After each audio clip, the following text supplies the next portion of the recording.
Hello नमस्ते।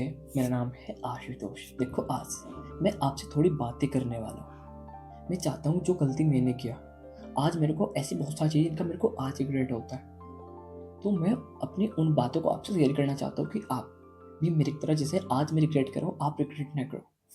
देखो, ऐसा होता है, लास्ट ईयर जब मेरे साथ ये चीज़ें हो रही थी तो मैं बिल्कुल साइलेंट था। अपने घर वालों के साथ मैं ज़्यादा बातें नहीं किया और कम से कम 6 महीने या 7 महीने तो ऐसे रहे जहाँ मैं उनके साथ कुछ बोला ही नहीं। सिर्फ खाना खाया, खाना खाने के बाद अपना इसी रूम के अंदर और बाहर बैठ गया, बिल्कुल अकेला।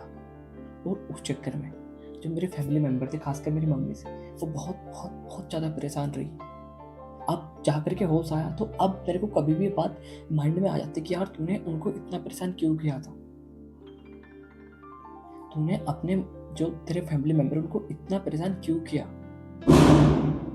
अब देखो, आपको मैं एक छोटी सी बात कह रहा हूँ। अगर आज आप इन जो सिचुएशन में हो, देखो सब कुछ ठीक हो जाता है एक वक्त के बाद। जो आदमी की सेल्फ रिस्पेक्ट होती है, जिसकी धज्जियां उड़ती है, वो भी ठीक हो जाती है। देखो, आप आज सिर्फ फेक स्माइल कर सकते, थोड़ा सा उनके आगे उनको ऐसा लगना चाहिए कि हाँ लड़का ठीक है, लड़की ठीक है। अब ये बातें मेरे को नहीं पता मैं सही कह रहा हूँ, गलत कह रहा हूँ या फिर जो भी है, लेकिन हाँ, आज मेरे को रियलाइज होता है, रियलाइजेशन कि अगर मैं कल थोड़ा फेक स्माइल करता तो मेरे घर के कम परेशान होते और आज मेरे को गिल्ट फील ना होता। अब देखो, आज आपको थोड़ी आवाज आ रही है क्योंकि कल दिवाली थी। अब मैं दोबारा अपने टॉपिक पे आता हूँ, जो मैंने बात किया था सेल्फ रिस्पेक्ट की। आज 1 साल 2 महीने हो चुके और 1 साल 2 महीने बाद देखो, मेरे फैमिली वाले सारे के सारे भूल गए। मेरे फैमिली वालों, मेरी मम्मी जी को मेरे बारे में सब कुछ पता था और उन्होंने मेरे को एक छोटी सी बात बोली थी कि तू गलती सॉरी कि तू माफी के लायक नहीं है। और उसके बाद भी वो देखो, मैं खुद के अंदर शर्म, मैंने बहुत ज़्यादा शर्म आई। मैंने उनके साथ बहुत लंबे टाइम तक आइस कांटेक्ट किया ही नहीं, उनके साथ बातें नहीं किया, बड़ा परेशान सा बहुत ज़्यादा। और जो मेरी सेल्फ रिस्पेक्ट की पूरी धज्जियां उड़ चुकी थी। लेकिन देखो कि कम से कम मेरे को सिर्फ 3 से 4 महीने लगे।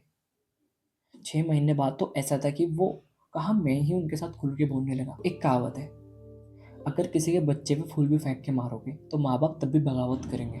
उनको दर्द बहुत ज़्यादा होगा, वो अपने बच्चे को कुछ भी बर्दाश्त नहीं करते। वो एक बेचारे बहुत ही अच्छे। आप देखो कि लड़ाई बुराई ऐसा भी तो हो जाता है कि मॉम डैड कई रीज़न की वजह से वो दूर होती चीज़ें, तो उस टाइम पे आदमी बोलते हैं मेरे मॉम डैडी बेकार।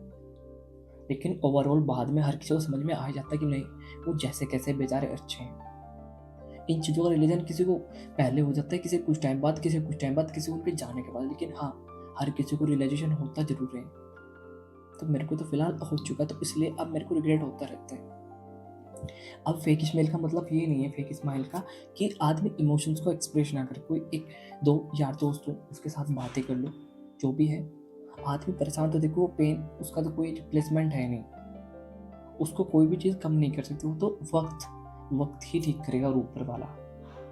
क्योंकि जब आदमी को चेंज करना होता है, ऊपर वाला ऐसा नहीं कि आप उसको कोई बोलेगा या कुछ नहीं, वो उसको दर्द ही देगा, उसके थ्रू उसका मैच्योर बनाएगा, उसके थ्रू उसको बहुत सारा लेसन जो बोल करके हम नहीं सीखते कि कौन सी का बात है। सबको एक हादसे की जरूरत होती है, वही हादसा ऊपर वाला कराता है। उसके बाद ही आदमी, वो कहते हैं कि आदमी और मकान टूटने के बाद ही बहुत अच्छे बनते हैं, मजबूत अच्छे। तो वही बात है कि आदमी तोड़ता जरूर है ऊपर वाला।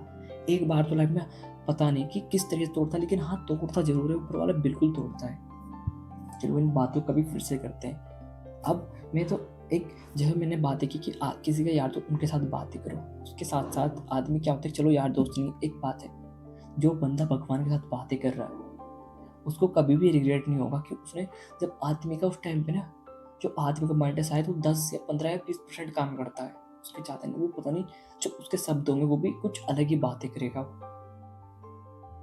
और जब वो होश में आएगा, 1 महीना 2 महीना 5 महीना 6 महीना उसके बाद, वो रिग्रेट करेगा कि मेरे को अपने दोस्तों के साथ अपनी बातें शेयर नहीं करना चाहिए था। तो उस टाइम पे जिसने गॉड के साथ बातें किया वो बहुत स्पेशल। देखो, बस यही एक छोटा सा मैसेज था। आज मैंने सोचा कि ये बातें मैं क्यों ना आपके साथ शेयर करूं, जो चीज़ें मेरे साथ हुई वो अगर आपके साथ ना हो तो बहुत अच्छा रहेगा कि आप इन बातों को थोड़ा, जो माँ बाप होते हैं वो बेचारे बहुत ज़्यादा, वो कभी बताते नहीं, लेकिन हाँ दर्द उनको बहुत ज़्यादा होता है, उनको ये बात पता है। क्योंकि आज जिस पानी में हम हैं वो पानी उन्होंने पहले ही गोतू करके छोड़ दिया। आज से 20 साल पहले, 30 साल पहले उसी पानी में वो निकल चुके हैं। तो उनको कुछ बताने जरूर, उनकी समझ में सब कुछ ऑटोमेटिकली आ जाता है। अब तो आप भी हमारी 11 फैमिली का हिस्सा हो। अब हम साथ मिलकर कुछ बहुत अच्छा करेंगे फ्यूचर में, है ना? तो अब बस आप अपना ध्यान रखो और कुछ नहीं। मैं फिर से बात ही कर रहा हूँ, देखो मेरे को नहीं पता मैं क्या क्या बोले जा रहा हूँ। आपसे हाथ जोड़ के पहले तो माफ़ी मांगता हूँ कि जो जो मैंने गलत बोला मेरे को प्लीज़ माफ़ कर देना। मेरे को नहीं पता कि आपके साथ मैं कैसे बातें कर रहा हूँ। आप एक लड़का हो, आप एक लड़की हो, या फिर कि आप किस सिचुएशन में हो, आप कितने परेशान हो, मेरे को कुछ भी नहीं पता। तो देखो मैं आपसे माफ़ी मांगता हूँ अगर मेरी कोई बात आपको बुरी लगी हो, लेकिन मेरा इंटेंट सच में आपको परेशान करने का नहीं था। आप मेरे एक दोस्त हो, आप मेरे फैमिली मेम्बर हो, आप एक मेरे अलाइव फैमिली मेम्बर हो। तो मेरी ये रिस्पॉन्सिबिलिटी बनती कि आज मैं एक दोस्त की तरह आपके साथ रहूँ। सच में मैं आपके साथ हूँ। देखो कल को जब आप ये देख रहे हो सकता है कि मैं वीडियो शूट करूँ या ना, वो कुछ भी हो, लेकिन अगर आप मेरे को सिर्फ मेरी ये आवाज़ आपको ऑटोमेटिकली आप इसको फील करोगे कि हाँ आशु आपके साथ है, सच में मैं आपके साथ हूँ। ठीक है, तो फिर अब आपसे कल को मिलते हैं। तब तक के लिए प्लीज़ आप अपना ध्यान रखो। कोई बात नहीं, आज जो कुछ भी हो रहा है सब ठीक है। ये बातें एक दिन के बाद, एक दिन में नहीं निकले, एक दिन जरूर समझ में आ जाती है। मेरे को ये बात की, मेरे को एक दिन में खुद परेशान हो जाता था।